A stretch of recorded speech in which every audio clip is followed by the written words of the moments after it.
কিছু কিছু রাজাকাররা দেখতেছি দেশ স্বাধীন করছে।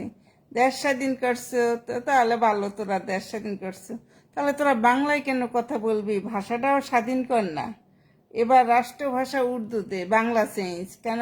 মুসলিমদের ভাষা বাঙালি না, মুসলিমদের ভাষা হয়েছে আরবি। ভাষাটা চেঞ্জ করে ফেল। বাংলা ভাষা তো তোদের জন্য যাবে না, বল। মুসলিমদের ভাষা আরবি। আর কি, হ্যাঁ আরবি ভাষা এক কথায়। তোরা ওইটাকেই সিলেক্ট কর, আরবি উর্দু যা খুশি তাই সিলেক্ট কর, বাংলা তোরা চেঞ্জ করে ফেল। তোরা বাংলাটা একজন চেঞ্জ কর। তোরা যদি এই ভাষাটা চেঞ্জ করতে না পারিস, তাহলে তোরা কিসের মুমিন বলতো? তোরা কিসের স্বাধীন করলি? ভাষা যদি চেঞ্জ করতে না পারলি তোরা কি স্বাধীন করলি বল? ভাষা চেঞ্জ করে যদি তোরা আরবি আর উর্দু লাগাইতে না পারিস, তাহলে তোরা কিসের সাইডের মুমিন বল?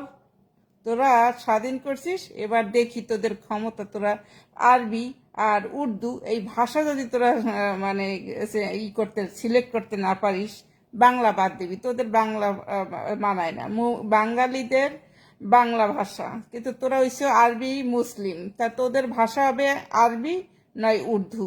ওইটাকে সিলেক্ট কর, তাহলে না তোরা বুঝবো তোরা স্বাধীন করছিস।